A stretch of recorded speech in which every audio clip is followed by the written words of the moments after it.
Halo teman-teman, balik lagi sama kita kelompok 13 mata kuliah Perilaku organisasi. Sebelumnya perkenalkan, nama saya Wiratama Anggi Permana, NIM 111232096. Perkenalkan, nama saya Nur Laila, NIM 111232035. Perkenalkan, nama saya Dewi Nurfadila dengan NIM 111232058. Oke, jadi di sini kita bersama Kak Laila dan Kak Dewi. Apa sih yang akan kita bahas kali ini? Jadi kali ini kita bakal bahas tentang komunikasi organisasi. Oke, komunikasi organisasi. Sebelumnya untuk video kali ini kita buat bertujuan untuk persyaratan penilaian tugas besar mata kuliah perilaku organisasi. Oke, kita mulai dari pertanyaan pertama, di mana studi kasus yang sebelumnya kita bahas tadi mengenai informasi dari pimpinan berubah ketika sampai kepada karyawan karena harus melewati terlalu banyak jenjang komunikasi. Nah, di mana kejadian ini sering terjadi ya di situasi saat kita melakukan pekerjaan. Sebelumnya pernah nggak sih kayak Kak Laila ini atau Kak Dewi mempunyai hambatan dari segi komunikasi? Pernah sih, hambatan komunikasinya tuh sering terjadi pada distorsi informasi gitu. Terus pimpinan juga harus melewati beberapa tingkatan ke karyawannya gitu.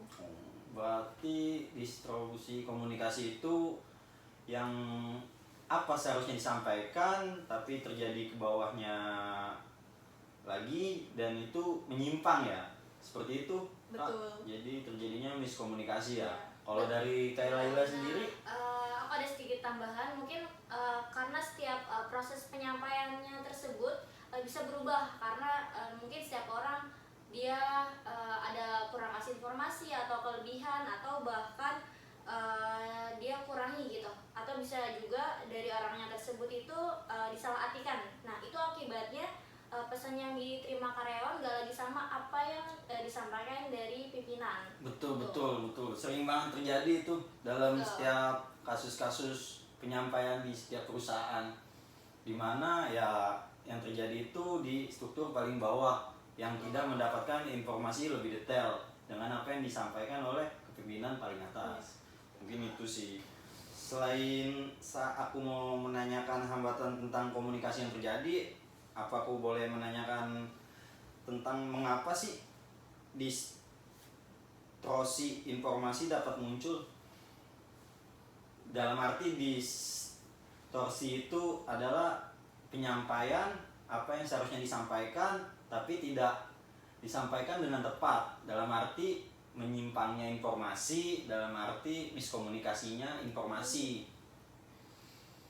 Nah, kalau di distorsi informasi sendiri itu bisa muncul nih karena mungkin setiap orang memiliki cara memahami dan cara penyampaian informasi yang mungkin berbeda. Nah, selain dari itu juga karena semakin banyak jenjang komunikasi itu bisa semakin besar adanya miskomunikasi yang terjadi dari atasan ke bawahan gitu. Oke, berarti lebih poinnya itu bagaimana cara menanggapinya ya, penerima pesan pertama itu untuk komunikasi yang harus diterapkan. Untuk Kak Dewi sendiri bagaimana? Kalau menurut aku sih kayak penggunaannya tuh harus lebih jelas gitu loh, kayak buat informasinya gitu dari atasan ke bawahan gitu.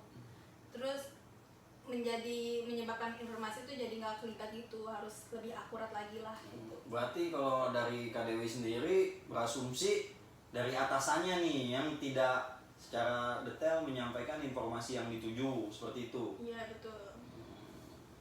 Oke, karena informasi itu sebenarnya sangat penting ya, dimana kan jenjang struktur organisasi dalam sebuah perusahaan itu kan cukup banyak ya, dimana dari pemimpinnya, terus dari baik asisten manajernya sendiri, dan bahkan karyawan-karyawannya. Nah, apabila komunikasi, menurutku ini ya, ini asumsiku, apabila komunikasi itu tidak disampaikan dengan komunikasinya secara tepat dan akurat, itu akan membuat miskomunikasi sih lebih tepatnya ya. Jadi sayang sekali kalau misalkan kendala-kendala hambatan tentang komunikasi itu menjadi kendala tentang operasional perusahaan. mungkin itu. Apa ada tambahan lagi dari Kak Dewi atau Kak Laila? Nggak apa-apa, kita sekedar sharing aja tentang arti komunikasi. Karena komunikasi ini kalau menurutku kita sebagai makhluk sosial atau manusia sangat apa ya? Poin utama sih, poin utama dalam kita bersosial, berkehidupan di dunia. Boleh nggak sih selain aku nih Kak menanyakan tentang hambatan komunikasi yang tadi terjadi ya, dan aku ingin menanyakan poin kedua, mengapa distorsi informasi dapat muncul sih? Kadang distorsi itu apa ya, komunikasi-komunikasi yang menyimpang gitu, yang seharusnya kita ucapkan ke bawah tapi tidak secara tepat menyampai ke bawahnya lagi. Miskomunikasi sih Kak, lebih tepatnya. Kalau dari aku sendiri mungkin distorsi itu bisa muncul karena mungkin setiap orang punya cara masing-masing buat memahami dan menyampaikan suatu informasi tersebut kan.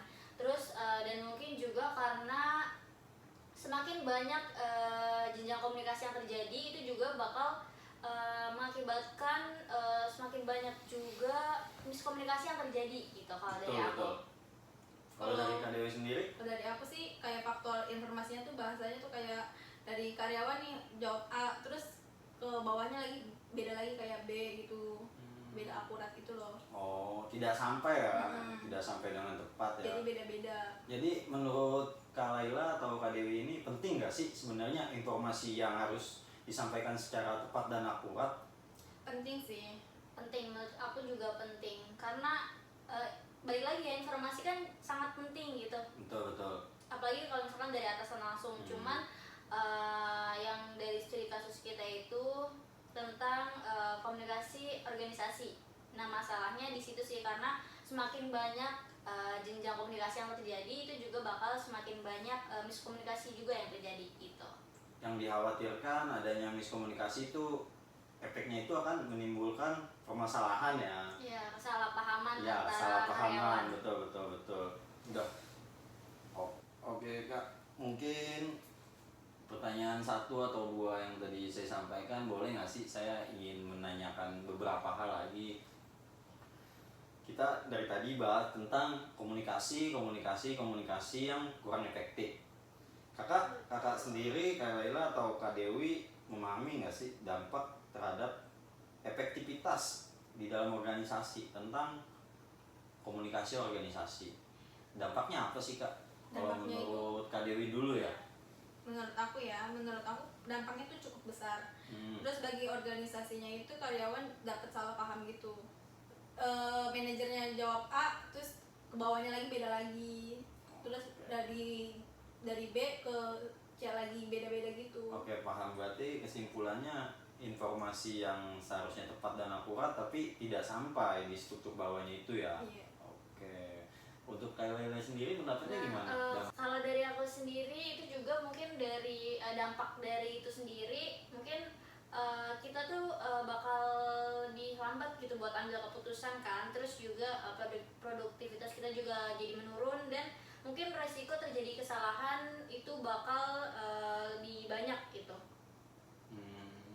Berarti pada intinya kalau yang saya tangkap ini dari segi dampaknya itu sangat mengganggu operasional ya. Betul. Operasional organisasi ya. Oke. Berarti emang fatal banget ya. Kalau misalkan itu terjadi dalam jangka panjang, itu juga bakal menurunkan kepercayaan maksudnya dari karyawan ke karyawan, karena setiap informasi yang mereka dapat kok beda ya dari atasan atau kok beda ya dari teman yang lain gitu. Iya betul setuju saya. Nah, kita dari tadi udah bahas nih tentang dampaknya, tentang komunikasi, tentang hambatan komunikasi yang terjadi, terus juga tentang mengapa distorsi informasi dapat muncul. Nah mungkin ini pertanyaan aku yang terakhir nih untuk Kak Dewi dan Kak Laila, bagaimana nih Kak Dewi dan Kak Laila ini memperbaiki sistem komunikasi tersebut? Bagaimana sih cara dan strateginya, misalkan Kak Dewi dan Kak Laila ini sebagai pemimpin gitu, strateginya apa agar komunikasi yang nantinya Kak Dewi dan Kak Leila sampaikan itu tepat dan akurat? Boleh dijawab Kak Dewi? Kalau menurut aku mengatasi masalah ini dengan organisasi itu cukup sederhana sih. Kayak jalur komunikasinya tuh informasi tidak melewati terlalu banyak media. Kayak harus tetap ke grup WA aja gitu, tapi lebih detail gitu loh. Terus kayak internet dapat membantu menyampaikan informasi. Terus juga tambahan dari aku mungkin pimpinan bisa kasih space buat karyawan mengajukan pertanyaan gitu. Jadi karyawan juga bisa kasih umpan balik kepada atasan gitu dan terbuka dua arah. Berarti yang pertama tadi harus menyampaikan secara pribadi atau broadcast ya di grup WA ya. Iya, Dan biar semuanya untuk tahu. yang kedua sosialisasi antar pimpinan dengan karyawan dan memberi kesempatan kepada karyawan untuk bertanya. Misalkan karyawan tidak memahami apa yang disampaikan ya. Oke Kak Dewi. Kalau dari Kak Lele sendiri ada strategi lain nggak selain yang tadi disebutkan gitu? Mungkin kalau dari aku selain daripada itu mungkin pimpinan harus lebih aware. Kayak misalkan dia baru kasih informasi ke satu karyawan, habis itu mungkin dia bisa tanya ke karyawan yang lain gimana informasinya, cukup jelas enggak, atau misalnya yang tadi aku bilang mungkin dari pimpinan itu bisa membuka kayak iya tanya kayak gimana informasinya udah jelas belum atau ada nggak yang perlu ditanyain gitu sih. Oke, berarti pada intinya pimpinan ini sehabis menyampaikan informasi harus melakukan pendekatan ulang. Ya harus lebih aware kepada ya, karyawannya. Jadi mempertanyakan, misalkan ada karyawannya yang kurang memahami apa yang disampaikan. Betul. Oke, sepakat sih.